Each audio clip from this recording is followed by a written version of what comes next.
además esto me da la oportunidad de agarrarles con el tiempo un poco ya cansados, y esto tiene un pro y tiene un contra.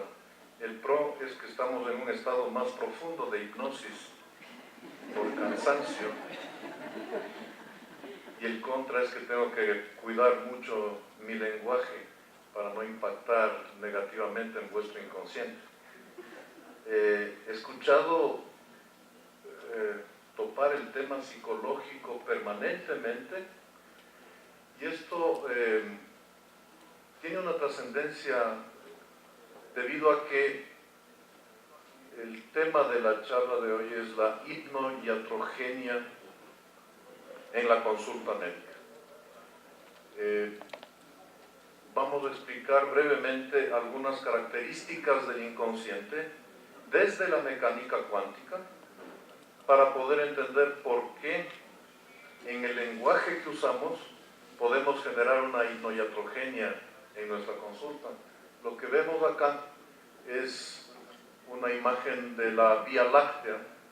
Cuando a la Vía Láctea la podemos ver desde lejos, aparece como una materia de alguna manera sólida. Sin embargo, si vemos desde un poco más lejos, nos vamos dando cuenta que el espacio que existe entre la materia es gigantesco. Siguiente. Podemos ver estos cuerpos celestes, pero se evidencia el gran vacío que hay entre esos cuerpos celestes. Lo interesante es que el ser humano está conformado de materia, pero esa materia no solo se comporta como tal, sino también como energía, como ondas de probabilidad que se extienden en un espacio-tiempo. Las ondas cuánticas de probabilidad, que son los átomos, se expanden en un espacio-tiempo multidimensional, de manera que pueden ocupar al mismo tiempo un infinito posible de espacios. Vamos a ver más adelante la connotación que esto tiene desde el punto de vista psicológico y médico.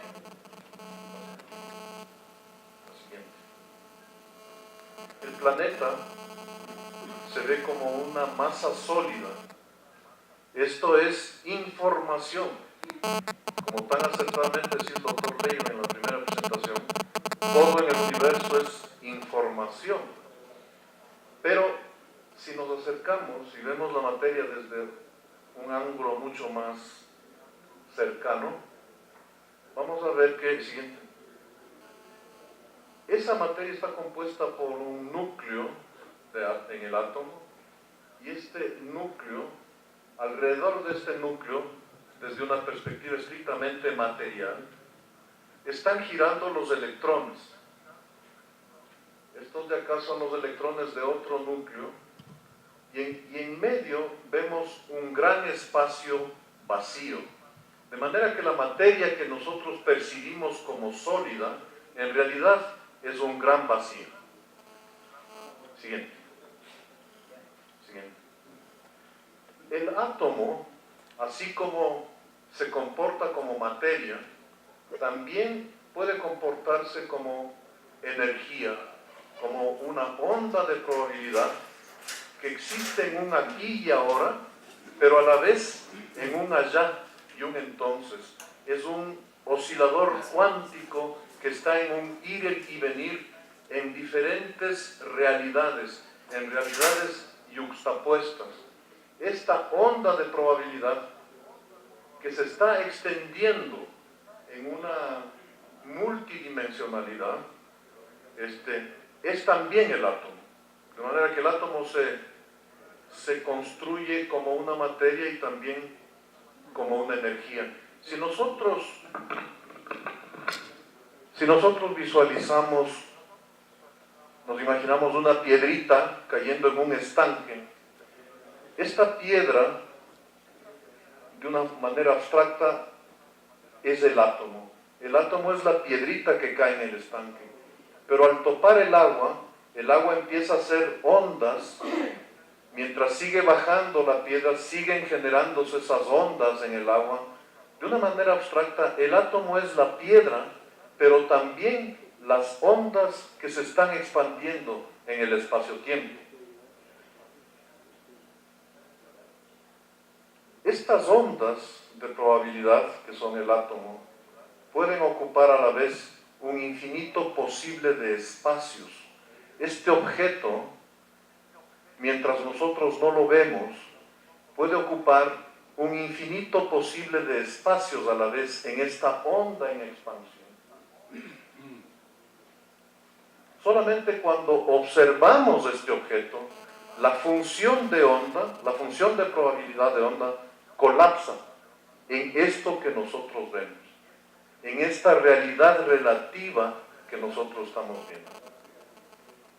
Cuando estamos observando a un paciente, ese paciente está hecho de átomos, átomos que cada 2 años y 4 meses ya no están en el cuerpo, se han ido y han sido reemplazados por otros átomos que vienen y van del universo. De manera que nosotros no es que somos parte del universo, nosotros somos ese universo. Y este universo, como decía el doctor Lehmann, confabula de alguna manera para que la vida esté aquí, para que la vida exista.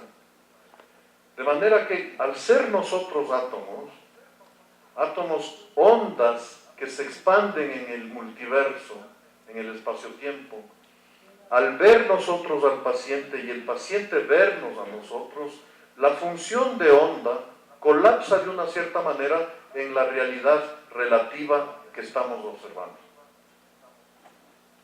De manera que esta onda de probabilidad, que es el objeto, o que es el paciente, o que es una circunstancia, porque no solamente hablamos de la percepción, de la capacidad perceptiva que tenemos de ver esta realidad relativa, sino también del lado emocional concomitante. Una circunstancia X de vida puede colapsar en una función de onda en este segmento.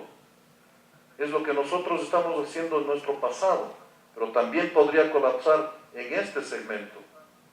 Es cuestión del posicionamiento vectorial que tenemos respecto al mundo.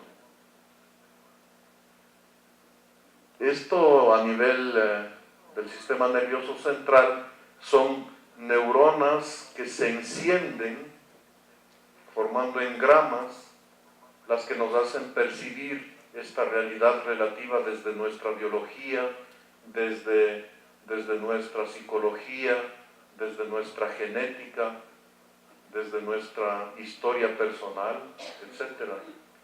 Lo interesante de esto es que somos capaces de ver esa realidad desde diferentes perspectivas. El problema que tenemos es que somos seres con expectativas, siempre estamos esperando. Nuestra mente elucubra, si hago tal cosa, tal otra cosa me va a venir de respuesta. Si hago tal otra cosa, esta otra situación me va a venir de respuesta. Esta mente especulativa, esta mente que espera, que genera expectativas, hace que veamos la realidad siempre de manera parcial. Colapsamos la función de onda desde un ángulo específico. El problema de eso es que al ver la realidad de manera parcial, siempre estamos calificando positivas las cosas o negativas las cosas. Estamos haciendo siempre juicios de valor. Como cuando vemos una flor. Esta florcita se ve hermosa por sus formas, sus colores, etc. Pero si bajamos la mirada y vemos los espinos, esos espinos nos parecen amenazantes. Hasta cuando nuestros niveles de conciencia suben, nos damos cuenta de que esos espinos están ahí para proteger la flor. Entonces, los espinos también se vuelven bellos. Es nuestra expectativa la que genera esta forma de ver la vida. En física cuántica, en mecánica cuántica, hay un fenómeno que es fundamental para entender lo que hacemos. Y es el fenómeno cuántico del observador.